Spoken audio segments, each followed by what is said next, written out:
Welcome to the Foothills, a Colorado lifestyle and real estate podcast featuring mountain home real estate broker Robert Martin, who has over 25 years of experience assisting clients reach their goals and move forward.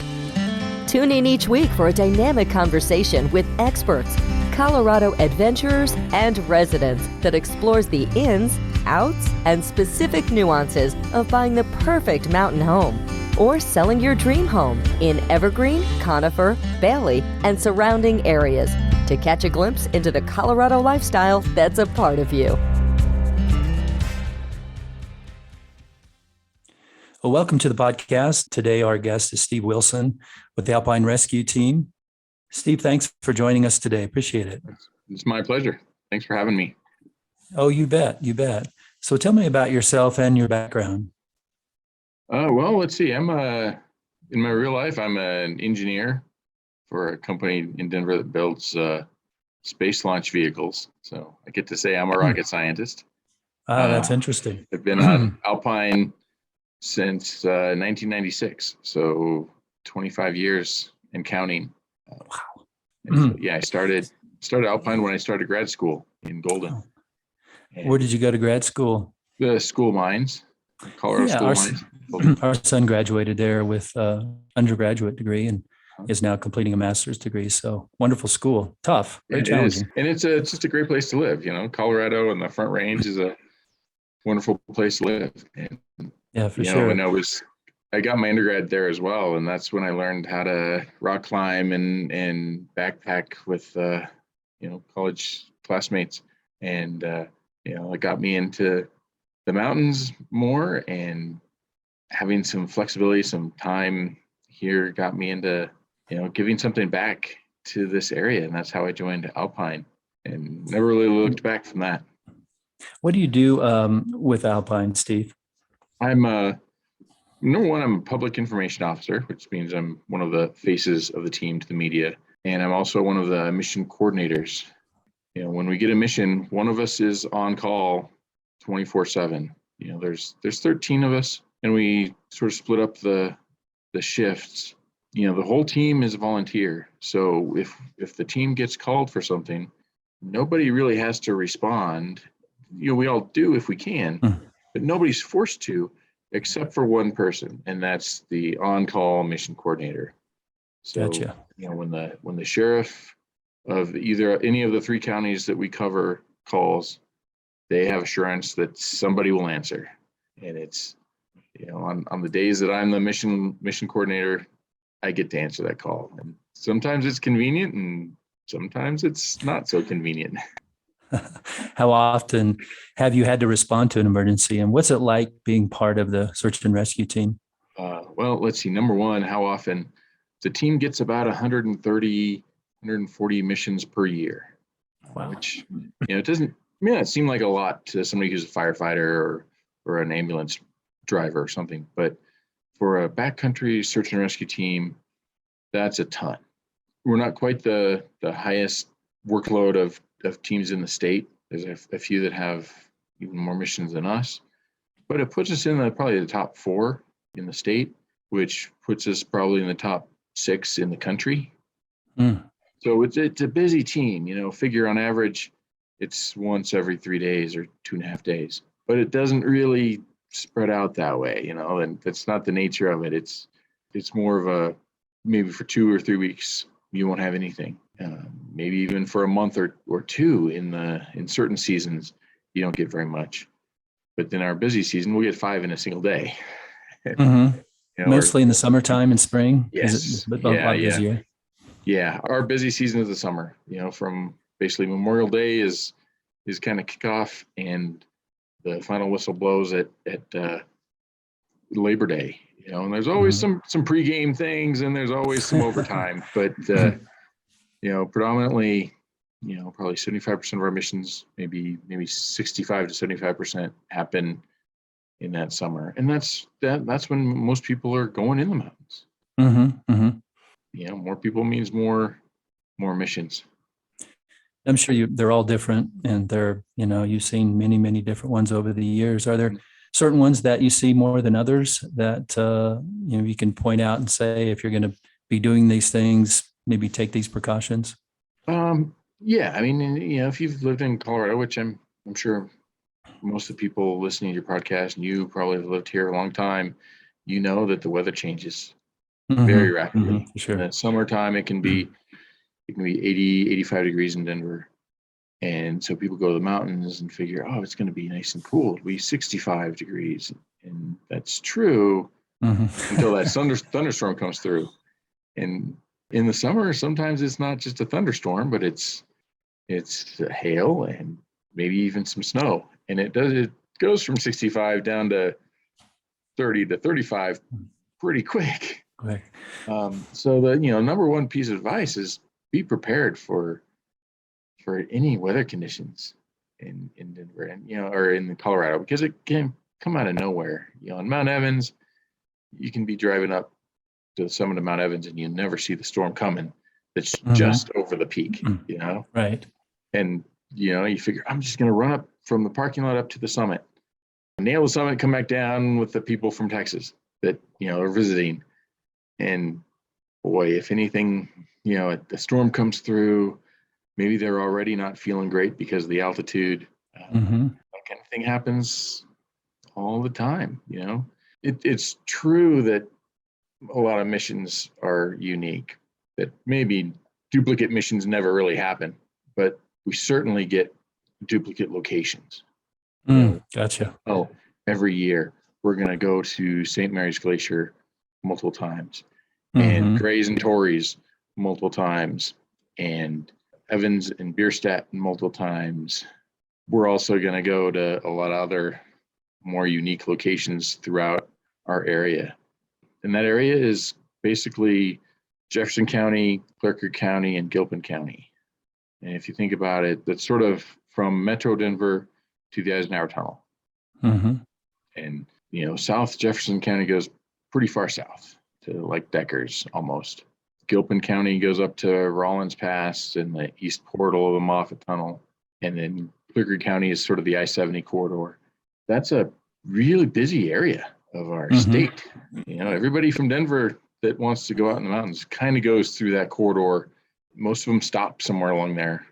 A lot of the places are familiar, but some of them are a little more obscure. Even 20 miles from Denver, there's some obscure locations that, sometimes bad things happen there still. As you mentioned, a lot of those high traffic areas, I could see why you would have more incidents there. You mentioned my wife and I moved from Wisconsin in 1994, and we went up to Blue Mountain, and we were hiking it. We had our bikes, and this is cool. Totally unprepared. 4th of July, and all of a sudden it just started snowing like crazy, and I could not believe it. By the time I got down, I was like shaking and shivering. My hands were, how they get that little frostbite thing that takes a while before they numb up. It was, but it was a good, kind of breaking into Colorado and knowing that it's different from, and you got to be prepared, especially when you're at elevations like you mentioned. So, Steve, have you ever been called out on an avalanche? If so, what was that like? Been on several avalanches. We get called to a couple avalanches a year, sometimes more. And again, no mission is ever the same as the one before. I've been to avalanches on St. Mary's Glacier, Loveland Pass, Guanella Pass. Each one is different. Each one is, sometimes there's people that have been buried and didn't survive. Other times we find out that nobody was buried. The times we find out people were buried and survived. It's always a little sobering because, an avalanche when somebody's buried is a race against time. And a team like ours, it's, our members come from Metro Denver, Evergreen.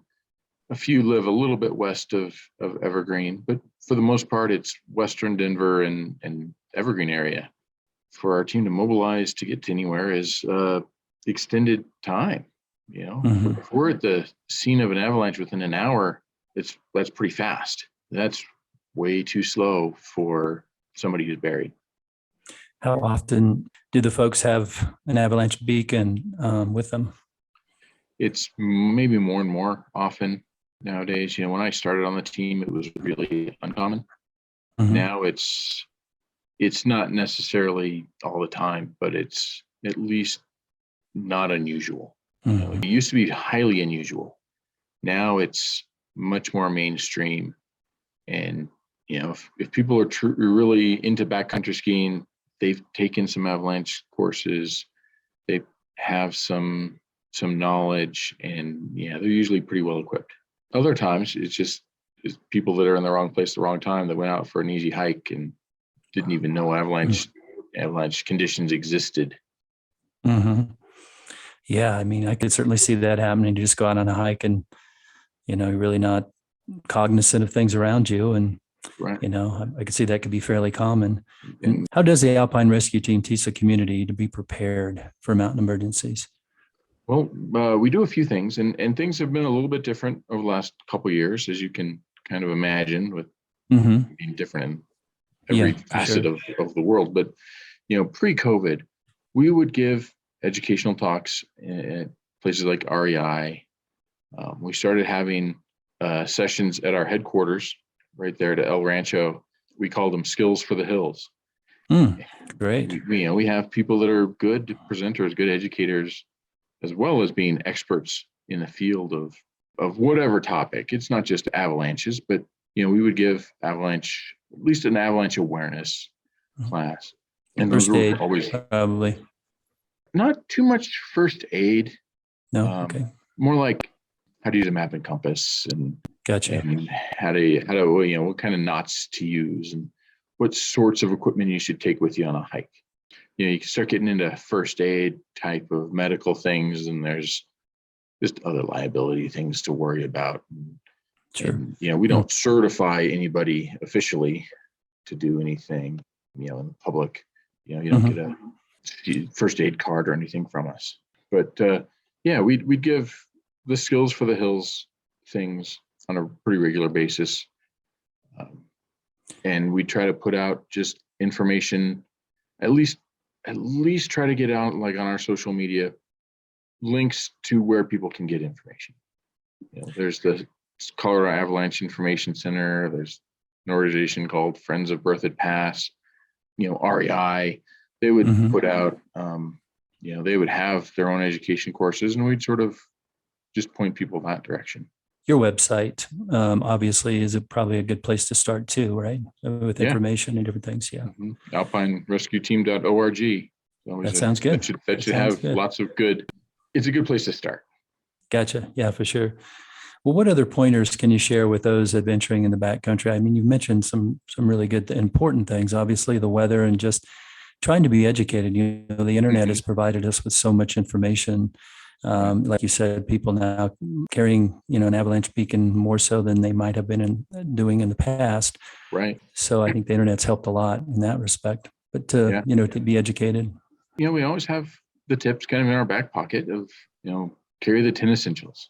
And that list of 10 essentials is more like 12 or 13 things, but none of them are very big. And, even on a small day hike, a small pack with some water and, jacket and, a fire starter and a map and a compass and, things of that nature. That list is on our website.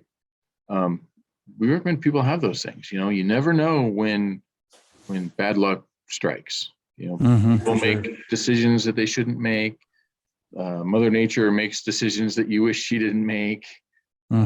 Weather takes turns that you wish it didn't turn, and things like that. That some of them are under your control and you mess up. Some of them are not under your control, and even if you make every decision perfect, bad things still happen. So it always behooves everybody to take the basic things with you. Just being familiar with the way things work in the mountains is a good thing. You understand that you sort of dry out physiologically a little faster at high altitude. So drink water. Dehydration is the start of a lot of bad things that happen. The sun is far more powerful at 10 or 12 or 14,000 feet than you think that it might be, even on a cloudy day. Bad sunburn or snow blindness can really ruin your day and the next few days. Sure. And then we always tell people, we understand people sometimes go out by themselves. The solitude in the mountains is good for the soul sometimes. We do it as recreationalists ourselves. So, some people say never go by yourself, but we understand that people do that sometimes, and it's not really that bad if you do it right. But always, always, always tell somebody where you're going. Tell somebody when you expect to be back, and give them instructions to call 911 if you're not back. If you're supposed to be back for dinner, they may not have to call 911 right when the dinner bell rings, but don't wait until 6 o'clock the next morning. If you go back at 5, sure. you start thinking about calling at 5, and maybe you make that call at 6 or 7, especially in the summertime. That gives us several hours of daylight. Don't wait until the storm is really at its height to call for help. It makes it safer for everybody to get called early on. And then the other really important thing to remember is that we don't charge for what we do. We are strictly volunteers. That's amazing. Yeah. We don't get paid, and we don't charge people. So don't let the fear that, oh my gosh, I can't afford to have a rescue team search for my husband, wife, son, friend, whoever. There is no charge for that. Wow. We go out there, we will find you if we can, we'll help you if we can, and send you on your merry way, and we'll come home. So don't delay because you think it might be expensive, because it won't be. Don't delay because it can make a situation that's already kind of bad into something that's horrible. If you're injured, you want people coming right away. If you're lost, it's better that you get found before you get really lost. I'm sure you see that occasionally, Steve, where someone, they think, oh, well, I really don't want to do that. I don't want to, it's not that bad. And one thing leads to another. And then pretty soon it is what it is. I mean, they do the best they can and make a determination, and then go ahead and contact, someone, but right. I guess sooner the better in probably most situations. And I mean, we have people that are embarrassed to call. We get people that are afraid it's going to be expensive. We get people that just think they can get themselves out. They can find their way out. They can hobble their way down the trail with their twisted ankle or broken ankle or whatever. Gosh. And maybe most of the time people can. And we've rescued people that were like, you know what, maybe I could have gotten out by myself, or geez, I can't believe I was so close to the trailhead when I called. Right. Well, we'd much rather come up there and hike for 2 minutes and find you than not. We've had missions where we get called for somebody who's overdue and is, drive up to the summit of Guanella Pass just to see them walk into our headlights at the trailhead. Like, that's a successful mission. For sure. Sure, I drove for an hour and I have another hour at home, and it's 2 a.m. and I have to work in the morning, but that's what we sign up for. That's the reality of it. And that's a happy ending as far as I'm concerned. And, for sure. I'm sure you see it from all skill levels too. People that are very, very experienced and very new. Things happen. Yeah. And so there's probably, it happens to everybody, or it can happen to everyone. So it can and does kind of on a regular basis. There's a ton of people that go from the Denver area into the mountains. There's a ton of people that visit the Denver area and go into the mountains. Sometimes it's almost amazing we don't get called more often. Yeah, I bet, especially when the weather changes and different things. And this is kind of a change of topic here, but can you talk about what it's like to be a rocket scientist? I think that's really cool. I mean, in my company, United Launch Alliance, I'm a small cog in a big machine. I'm a materials engineer by education. So I deal with materials and parts that we make our rockets out of.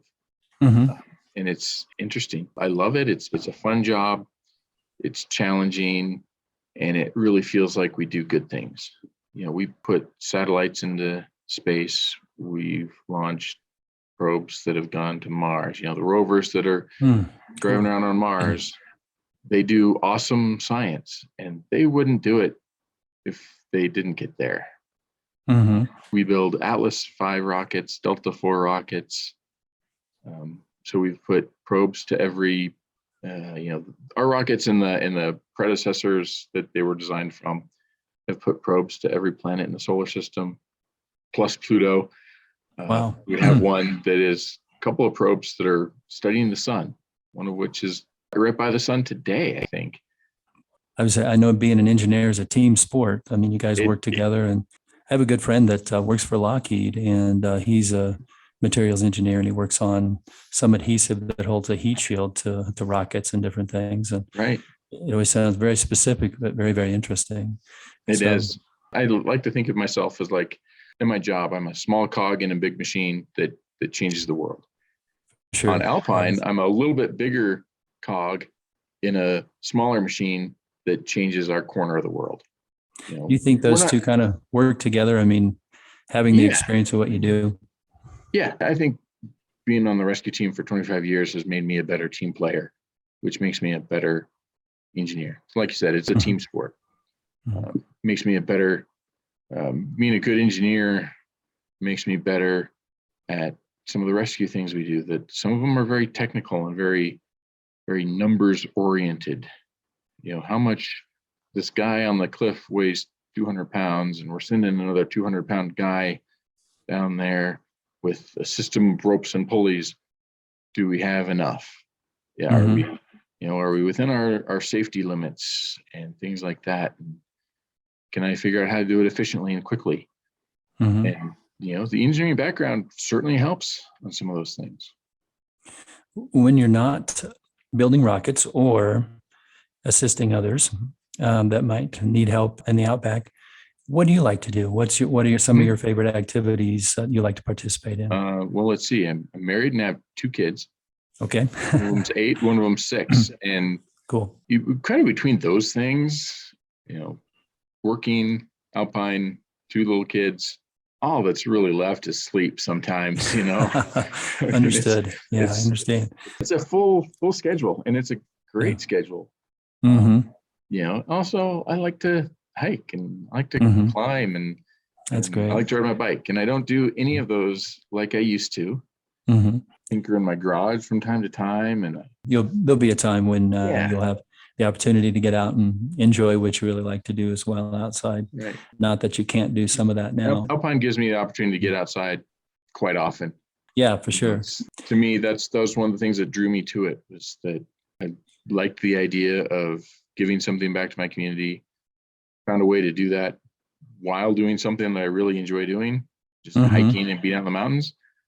What could be better than that? And I hope to raise my 2 sons thinking that giving something back to the community is important. We're lucky where we're at. I'm lucky that I live where I live. I have the opportunity to have the time to give something back. How can I not do it? And I can't imagine that. My wife is a member of the team. This is where we met. Very nice. So Alpine is sort of in my family's blood at this point. 2 kids have grown up coming up to our headquarters when we're, maintaining the trucks and the equipment, and they just. Well, I can't imagine. How life can't is. imagine. Yeah, that they won't be a part of Alpine Rescue. Sounds like it's a pretty easy transition for them. Yeah, if they grew up and joined the team, that would be fantastic. If they grew up and want to volunteer somewhere else and help other people, that's equally fantastic. So that's great. And you hope, just hope for the best for your children. And it seems like they're certainly on a good path. I just think it's great when we help each other out, and we all do it in different ways. And so if somebody came to you, Steve, and said, hey, I'm thinking of moving to Colorado and buying a home in the mountains, what might you say as far as maybe a piece of advice or something that might be helpful, if you're looking to purchase a home in the foothills? I think I would say, you realize that sometimes living in Colorado, and especially in the mountains and the foothills, it really behooves you to have good neighbors. It really behooves you to be a good neighbor. And there can easily be times where you're going to be counting on each other. And good point. Make sure you understand, if you want to have good neighbors, you need to be a good neighbor. And work with each other. We've seen huge snowstorms where people are trapped. We've had the floods in 2013 where people were trapped, where my team and the neighboring teams went out and were just getting people that were stranded in their homes because their driveways got flooded out. Yeah, for sure. Things like that. And we depended on everyone kind of helping each other. It wasn't just us going to help everybody. It was, we're augmenting neighbor helping neighbor. And the world is a better place when you get along with your neighbors. We have wonderful neighbors where I live, and one of them has a snowblower, and we take turns snow blowing each other's driveways. And the 4 houses down the street, we get the snow off everybody. And sometimes I do it, sometimes my wife does it, sometimes my neighbor does it. We all do everybody's. And we have little neighborhood get-togethers once in a while, barbecue and some hamburgers, and that's one of the things that makes living in Colorado so special. The weather is fantastic. The amount of sunshine that we get is fantastic. So if you want to live here, bring some sunscreen with you, and bring a hat and gloves and a jacket, and realize that you may need those on July 4th, and bring some shorts, and you may need those on Christmas Day. And you may also need those on the other times. I grew up in Colorado. I've seen it snow every month of the year. I've been on Christmas morning in shorts and t-shirt and been hot. I've also had white Christmases and hot 4th of Julys and things like that. So be prepared for a lot of sunshine, a lot of bad weather, sometimes in the same day. And be aware that people are good people here. And not that good people don't exist everywhere, because I'm a firm believer that people are people, and pretty much everywhere, people are mostly good people. I think people in Colorado are better than any, as good as any, for sure. I feel I'm lucky that I get to associate with the best people on the planet in the rescue team. When we moved into the house we're in 2009, and traditionally we do this on the rescue team. Hey, we're moving. Can anybody come and help? Team members would show up and we'd move each other. And my sister saw that when we were moving. They're like, how did 20 people come help you move? I'm like, well, look, the team will wake up in the middle of the night, go in the mountains and risk their lives for somebody they've never met and they've never seen before and then never see again. Imagine what they do for people they care about. And I'm like, that's why I'm on Alpine. That's the kind of people that I like to be around with. It helps me be a better person, and maybe I help them be better people too. No, I think that's great. And I think, having good neighbors and just the camaraderie that you describe and I think people living in Colorado too, it's a final landing spot for lots of people. I mean, it just, until you live here and experience just the beauty and serenity, I think that just, it does something to you inside, I believe, in living here. So, that's great information for sure. So where can people go, Steve? Would be a good place? I know you mentioned the website for Alpine Rescue. Is that the best place to get information if somebody wanted to get more information, and also the training and the education that you guys offer? Yeah, that's the best place. If you're in the Denver metro area, Jefferson County, Clear Creek County, alpinerescueteam.org. It's a good place for information about our team. Maybe you have viewers that are other parts of the metro area. Almost every county has its own search and rescue team. So Douglas County has Douglas County Search and Rescue. Okay. Boulder County has Rocky Mountain Rescue Group. So each one of those sites I'm sure you can Google and find their websites. They have equally good information.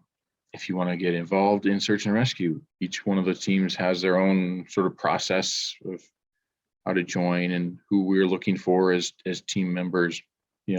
Summit County up in Breckenridge has Summit County Search and Rescue. So, based on where your viewers live and work, they can kind of find that information for their very local teams. Okay. Alpine is just one of several teams in the state. we happen to be lucky that we're right here in the Evergreen, Denver, western suburbs area that gives us access to a lot of cool stuff and a lot of cool people. Oh, that's great. Well, I really appreciate you taking time today, Steve. Thank you very much. Like I said, I can talk about Alpine to anybody for any length of time. Well, So what a wonderful organization. You guys are willing to help out, and I know you all have really big hearts. And so we really appreciate that. And thank you very much, Steve. We appreciate it. Thank you. Appreciate it as well. Thanks for having me on. To the Foothills, a Colorado lifestyle and real estate podcast. On the podcast, I interview real estate experts, Colorado adventurers, and residents who enjoy the serenity and lifestyle of living in our mountain communities. Tune in each week for a conversation that explores the ins and outs of buying the perfect mountain home or selling your dream home, and catch a glimpse into the Colorado lifestyle that's a part of you.